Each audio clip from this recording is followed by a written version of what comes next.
이 시간 함께 은혜 나눌 하나님의 말씀은 빌립보서 3장 5절에서 9절의 말씀입니다. 빌립보서 3장 5절에서 9절에 하나님 말씀을 봉독해 드립니다. 나는 8일 만에 할례를 받고 이스라엘 족속이요 베냐민 지파요 히브리인 중에 히브리인이요 율법으로는 바리새인이요 열심으로는 교회를 박해하고 율법의 의로는 흠이 없는 자라. 그러나 무엇이든지 내게 유익하던 것을 내가 그리스도를 위하여 다 해로 여길 뿐더러 또한 모든 것을 해로 여김은 내 주 그리스도 예수를 아는 지식이 가장 고상하기 때문이라. 내가 그를 위하여 모든 것을 잃어버리고 배설물로 여김은 그리스도를 얻고 그 안에서 발견되려 함이니 내가 가진 의는 율법에서 난 것이 아니요 오직 그리스도를 믿음으로 말미암은 것이니 곧 믿음으로 하나님께로부터 난 의라. 아멘.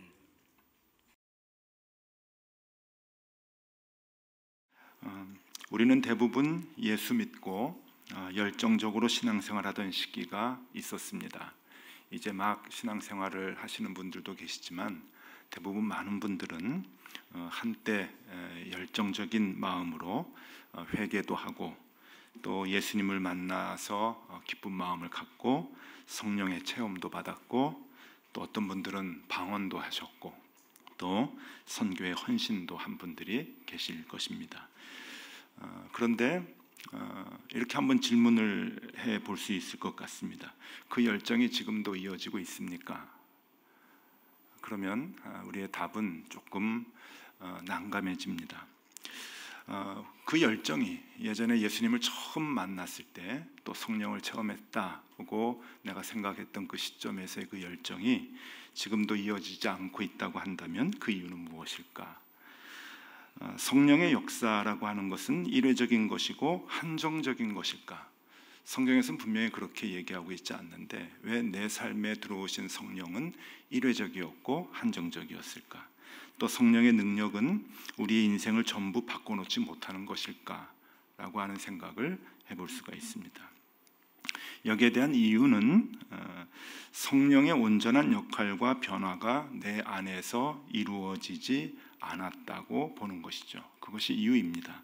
성령의 역할이 한정적이고 일회적인 것이 아니라 성령의 역할 중에서 그저 뜨거움과 열정만 우리가 얻었을 뿐 성령이 우리에게 주시는 근본적인 변화를 우리가 받지 못했다라고 볼 수가 있는 것입니다.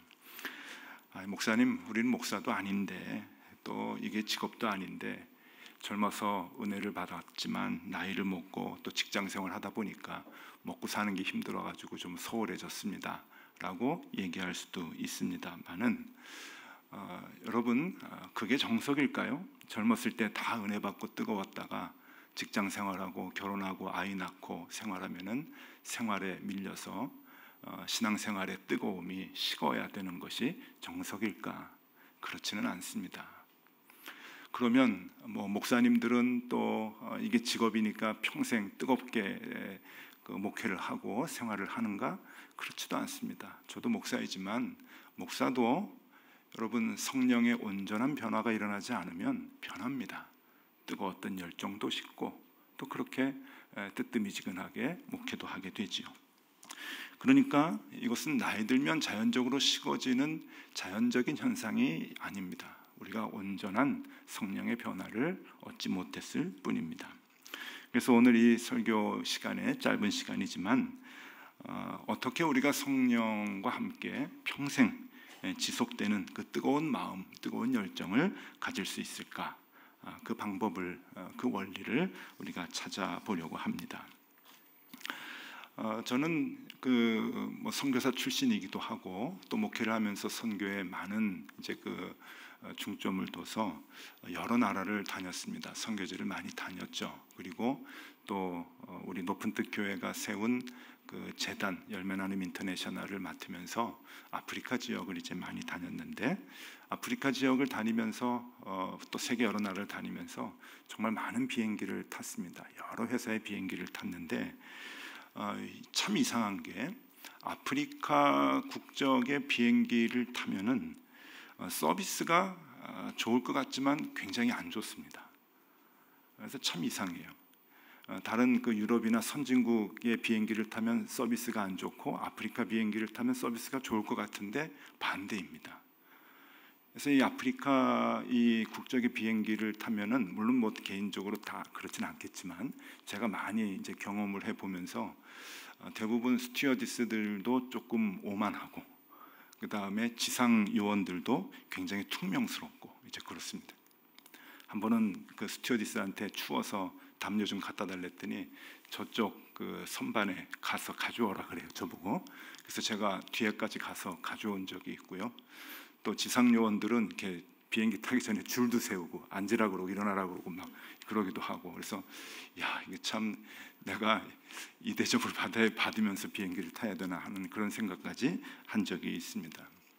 아프리카에서 오래도록 선교를 하신 선교사님이 그 이유에 대해서 본인도 똑같이 그걸 느끼는데 그 이유에 대해서 이렇게 얘기하십니다.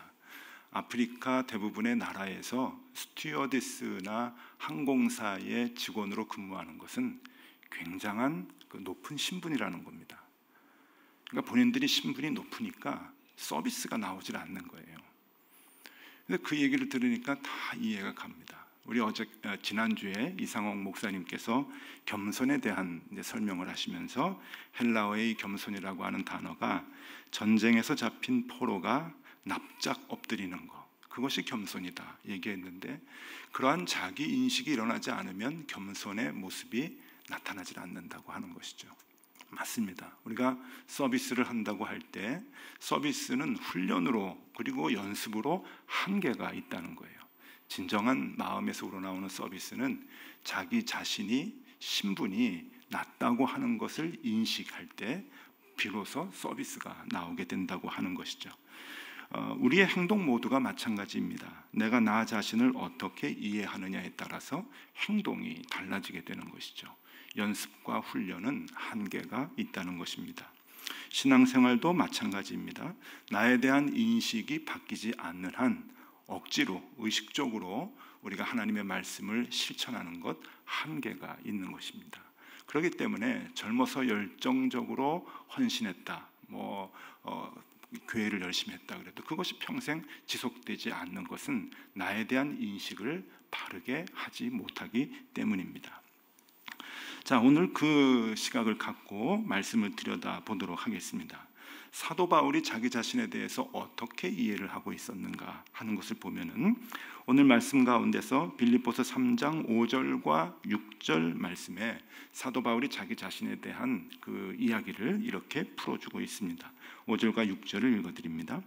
나는 8일 만에 할례를 받았고 이스라엘 족속이요 베냐민 지파요 히브리인 중에 히브리인이요 율법으로는 바리새인이요 열심으로는 교회를 박해하고 율법의 의로는 흠이 없는 자라.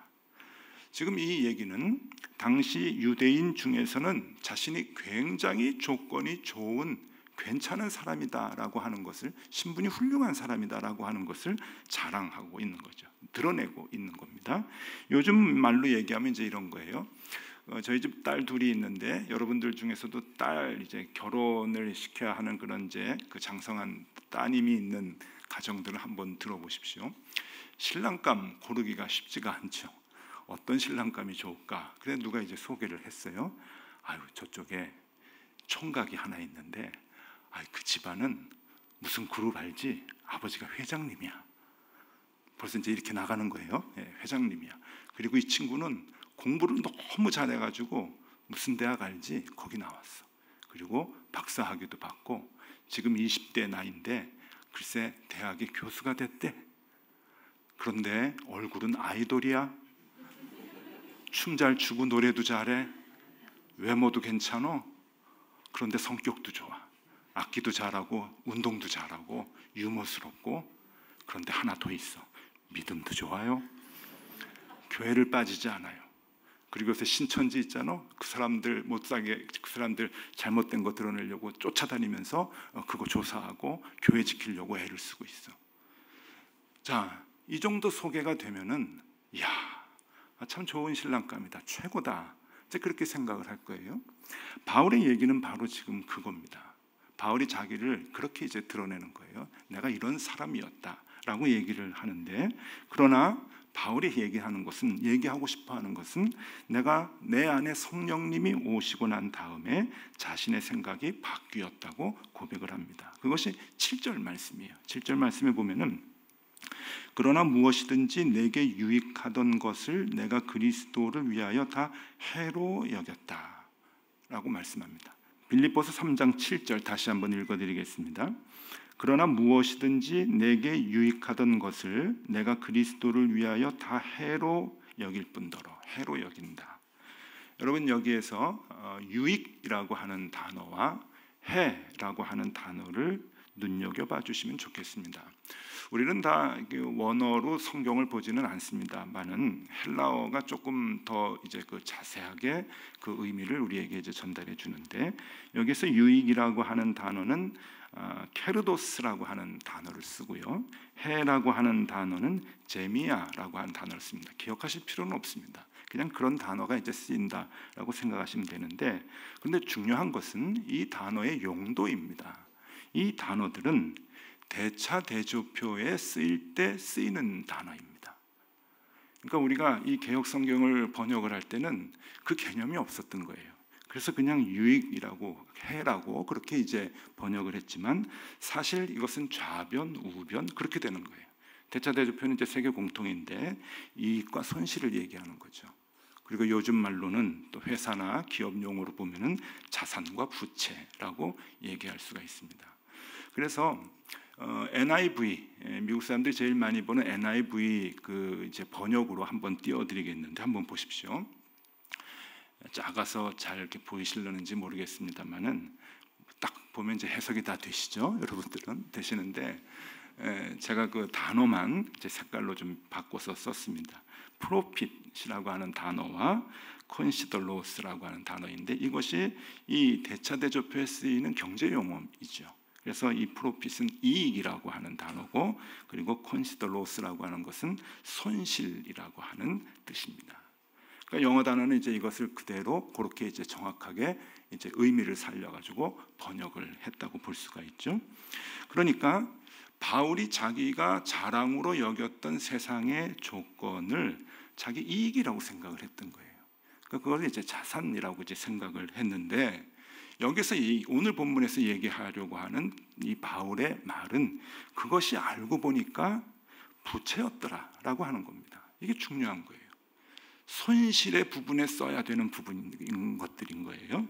그래서 다시 한번 이 말씀을 이제 보면은 8일 만에 할례를 받았고 이스라엘 족속이고 베냐민 집하고 히브리 중에 히브리인이고 바리새인이고 그리고 그 당시에 그 예수를 믿는다고 하는 잘못된 신앙을 핍박하고 교회를 지키려고 했고 율법적으로 흠이 없는 자신의 그 멋진 정말 누가 봐도 멋진 온전한 그러한 그 삶의 조건들 이런 것들이 하나님 앞에서 부채였구나 꼬은 것이었구나라고 하는 것을 얘기하고 있는 것이죠. 성령이 나를 바르게 보게 하시고 깨닫게 하신다라고 하는 것을 얘기합니다. 성령이 우리에게 오시면 성령의 많은 역할 중에서 우리를 정확하게 보게 하시는 역할이 있습니다. 모든 것을 정확하게 인식하게 하는 것이 성령의 역할이죠. 고린도전서 2장 10절에서 바울은 이렇게 얘기합니다. 오직 하나님의 성령으로 이것을 우리에게 보이셨으니 성령은 모든 것 곧 하나님의 깊은 것까지도 통달하시느니라. 성령이 우리에게 오시면은 우리는 대부분 한국 교회는 그냥 뜨겁고 방언하고 또 뭐 그냥 열정적으로 헌신하고 선교하고 이런 것만 가르치는데 아닙니다. 성령이 오셔서 가장 중요하게 하는 역할 중에 하나는 바르게 알게 하는 거예요. 그리고 바르게 깨닫게 하는 거죠. 그걸 통달이라고 얘기하는데 무엇을 통달하게 하시는가? 로마서 8장에 보면은 로마서 8장 16절 17절에 바울이 이렇게 얘기합니다.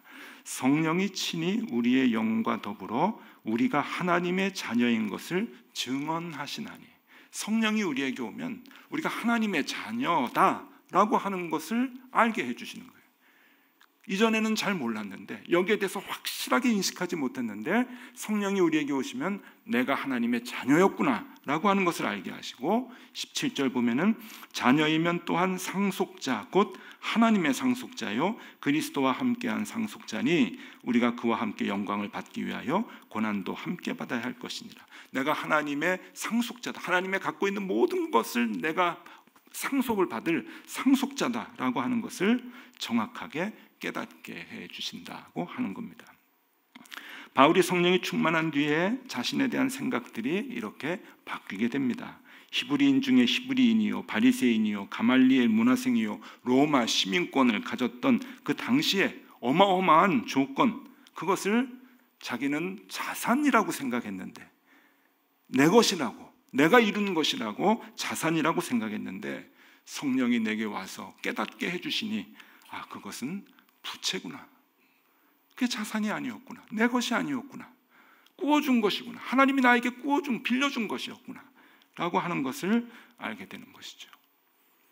바울이 유일하게 나에게 있어서 자산입니다, 나의 자산입니다, 내 것입니다 라고 얘기하는 것은 내가 하나님의 자녀라는 것, 그리고 하나님의 상속자라고 하는 것, 그것이 내 자산이라고 하는 것을 알게 되는 것입니다.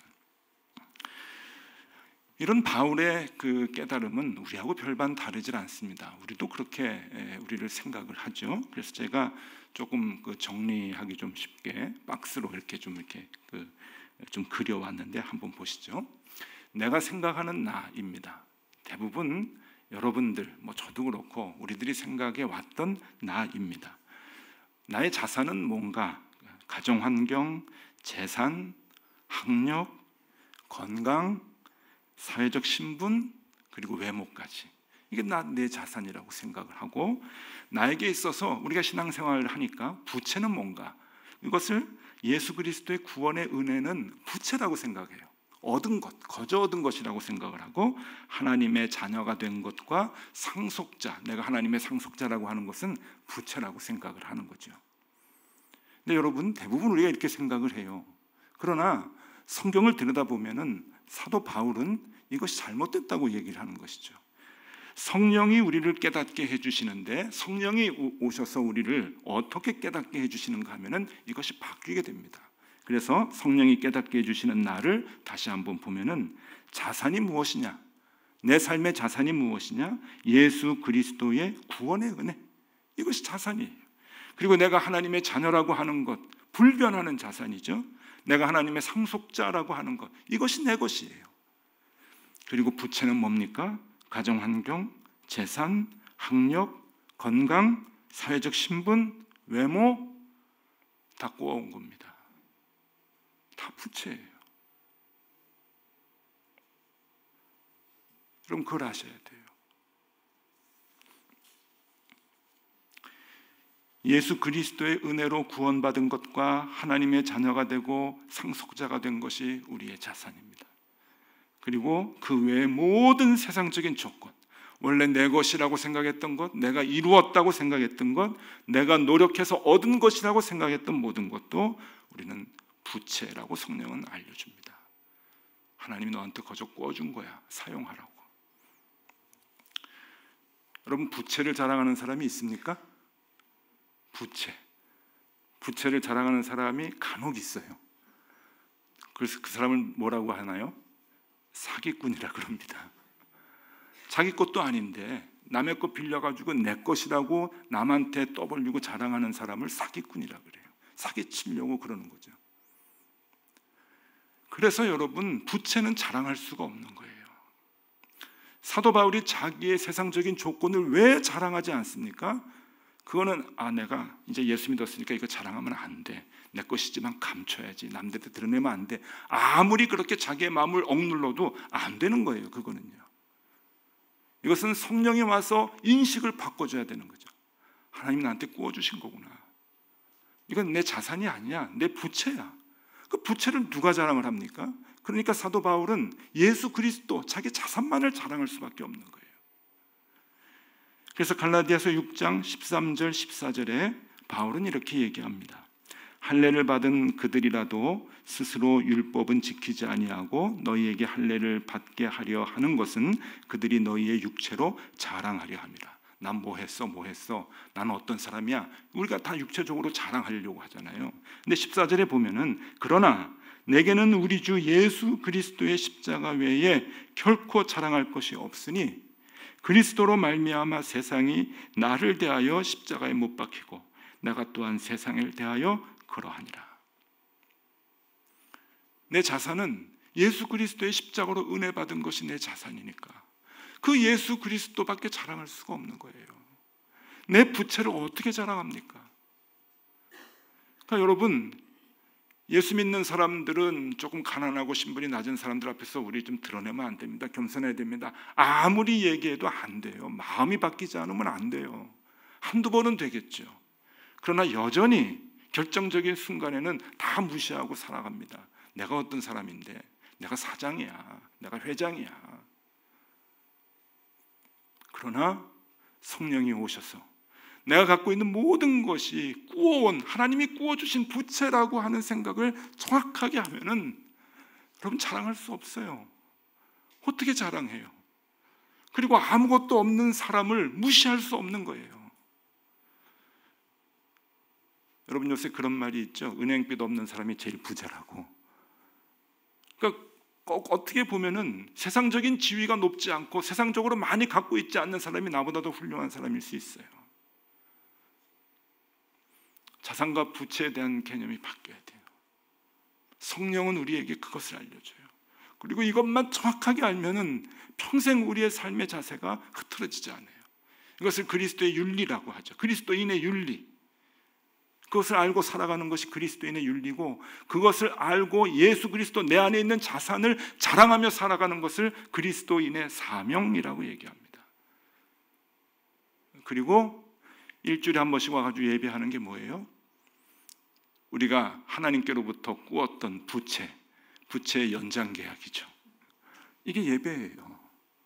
하나님 꾸어주신 것 잘 사용하고 있습니다. 거두어 가지 마십시오. 또 한 주일 사용하겠습니다. 그게 예배예요. 하나님 앞에서.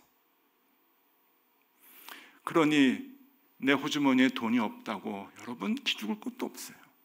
내 호주머니에 돈이 좀 많고 내가 사는 게 좀 괜찮다고 자랑할 것도 없어요. 자랑하면 사기꾼이에요. 하나님 앞에서. 저거 내 사명을 위해서 쓰라고 잠깐 빌려줬는데 자랑하고 있네. 저는 사기꾼 같은. 하나님 그렇게 생각하시는 거죠. 정확하게 우리의 삶을, 우리의 신분을, 우리의 상황을 이해해야 합니다. 오늘 설교는 다 했습니다. 마지막으로 글을 하나 좀 소개해 드리려고 해요. 후배 목사님인데 후배 목사님이 그 SNS에다가 자기의 가까운 친구들에게 이제 쓰는 글에 자기의 이야기를 참 하기 힘든 이야기를 올렸어요. 제가 그걸 보면서 너무 마음의 감동을 받아서 연락을 했죠. 나 이거 설교 때 우리 교인들에게 좀 소개해도 되겠냐? 그랬더니 하시라고. 그래서 여러분들에게 좀 소개를 해드리는데 한번 들어보시면 좋을 것 같습니다. 이렇게 자막으로도 좀 준비를 했습니다. 태어나면서부터 아버지란 존재는 없었다. 태어나 보니 가난한 집 한 여자의 아들이었다. 여인숙, 복덕방, 판잣집, 화장실 없는 집 등 이런 집에서만 살았다. 1년에 한 번, 어떨 때는 6개월도 안 되어 이사를 다녔다. 40년 평생 20번 정도 이사를 다녔다. 3살 때 음주운전한 1톤 트럭에 치여 얼굴 반이 함몰되고 팔다리가 부러졌다.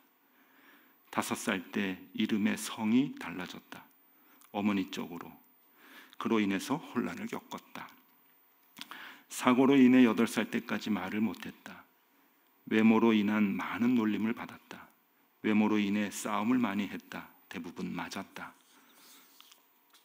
어머니가 돈을 벌어야 했기에 초등학생 때부터 혼자 있는 시간이 많았다. 중학생 때는 혼자서 한 달을 있기도 했다. 어머니는 돈 벌러 일본에도 다녀오셔야 했기에. 얼굴 반이 온전치 못해 수시로 병원 치료를 받았다. 고2 때 턱관절 생성 수술, 고3 때 기계장치 추출 수술 등 위험한 수술 등을 받았다. 삼수해서 대학을 갔다. 4급 받아 방위산업요원으로 군복무를 대체했다. 대학교 졸업하고 취업이 안 돼 3년을 이리저리 헤맸다. 늦은 나이에 신학대학원에 들어갔다. 외모와 학벌과 가정 환경으로 인해 이성교제와 결혼 승낙에 있어 퇴짜를 여러 번 맞았다. 어렸을 때 교통사고로 인해 정관이 끊어져 있다는 사실을 결혼 후 7년째 종합검진을 받아서 알았다. 어렸을 때 교통사고로 인해 오른쪽 귀가 지금까지 안 들린다. 어렸을 때 교통사고로 인해 몸이 틀어져 있어 지금도 잠을 편히 자지 못한다. 지금까지 빚을 떠안고 산다. 목회자가 되었지만 외모로 인해 사람 상대가 불편하고 또 부담스럽다. 뭐 하나 가진 기술 없고 잘 하는 것 하나 없다. 지금껏 일이 살아왔다. 사는 것 자체가 고통인 날이 대부분이었다. 어떤 때는 잠잘 때 다음 날 눈 뜨고 싶지 않았던 때도 있었다. 그런데 어찌 되었던 지금 살아있다. 우리 중에도 이제 힘든 분들 많이 계시는데 조금 더 힘든 분 같아요. 근데 이 목사님이 이 자기 얘기를 이렇게 이제 아픔을 이렇게 안고 이렇게 살아가는데 이 글을 이제 쓰면서 이게 이제 전부가 아니에요. 뒷부분에 이제 반전이 있어요. 그래서 그 글을 이제 이 목사님이 또 소개를 합니다. 읽어드릴게요. 여기서 반대를 생각해봤다. 태어나면서부터 다행히 어머니가 계셨다. 어쨌든 잠을 잘 수 있는 공간이 있었다. 이사라도 다닐 수 있는 여건이 있었다. 큰 교통사고를 당했지만 죽지 않고 살았다. 장애학교를 다니지 않고 일반 학교를 다닌 것이 힘든 건 사실이지만 어쨌든 초등학교, 중학교, 고등학교, 대학교, 대학원 다 졸업했다. 그렇게도 많이 전신마취를 하고 수술했는데 지금 살아있다. 늘 돈에 쪼들려 먹는 것이 부실했지만 어쨌든 지금 먹고 살고 있다. 많은 이들이 나 결혼 못할 것이라고 했지만 지금 결혼해서 살고 있다.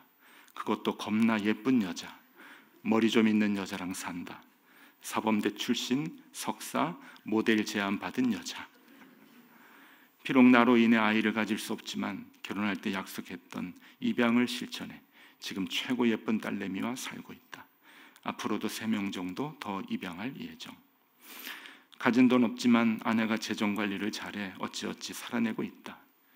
딱히 가진 능력은 없지만 하나님께서 불쌍히 여겨 나를 빡세게 훈련시켜 주셨다. 찬양사역자로, 설교자로. 찬양사역, 예수전도단, 거룩한 땅, 지저스 임팩트, 김근영 밴드 등. 설교자, 대학원 설교대회 대상, 영암 설교대회 대상, 100주년 설교대회 예수교 대한성결교회 대표 설교자. 하나님의 흔적이 많아 종종 외부 집회, 수련회 설교자로 다닌다. 사는 게 힘들지만 그런데 반대로 생각해 보면 그 힘든 상황에서 은혜로 살고 있음을 깨닫게 된다. 아니, 부인할 수가 없다. 은혜를. 나의 사실과 앞의 사실과 뒤의 사실은 동일하게 나이고 이게 나의 마이 라이프다. 그런데 이걸 어떻게 보느냐에 따라 삶이 달라짐을 깨닫는다. 나는 후자에 힘을 실어 살아내고 있다. 앞으로도 계속 하나님의 은혜를 기억하고 경험하고 붙잡고 싶다. 이유는 그래야 좀 살 수 있기 때문이다. 아마도 나란 존재는 죽을 때까지 순탄치는 않는 인생일 것이다. 그래도 한 가지 확신한다. 하나님께서 뜻이 있어 나 같은 존재도 살게 하시겠지. 그래서 하나님 바라보고 살고 하나님 붙잡고 산다. 힘들지만 오늘 밤도 외친다. 하루하루 버텨보자. 내겐 진짜 아버지가 있잖아. 하나님 아버지.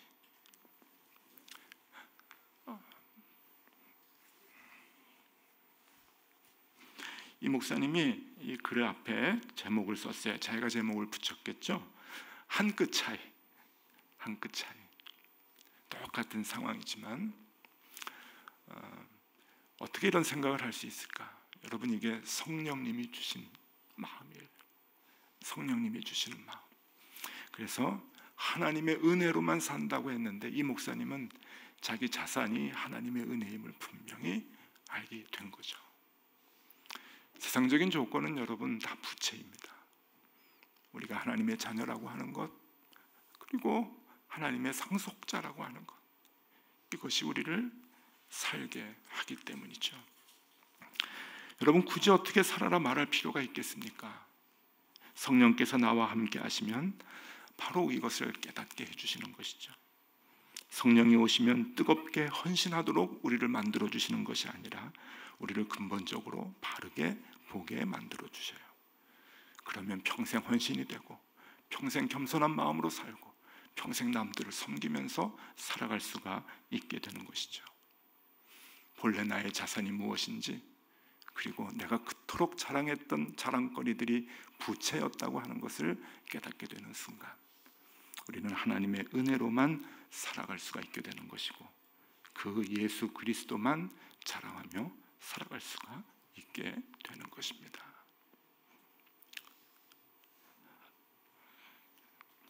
그렇게 평생 그리스도 예수를 자랑하며 사는 저와 여러분들이 되실 수 있기를 바랍니다. 기도하겠습니다. 주님께서 성령님을 우리에게 보내주신 날을 기념하는 성령 강림 주일입니다. 이 성령 강림 주일에 간절히 기도합니다. 모두가 성령의 충만함을 갈망하는 시대에 성령의 충만함을 두려움으로 맞이하게 하여 주시옵소서. 성령께서 주시는 밝은 눈으로 나의 참된 모습을 바르게 보게 하여 주시옵소서. 내가 하나님의 상속자라고 하는 그 사실 하나만을 자랑하며 살게 하시고 내가 갖고 누리는 세상의 모든 것들은 내가 평생 갚으며 살아야 할 부채임을 알게 하여 주시옵소서.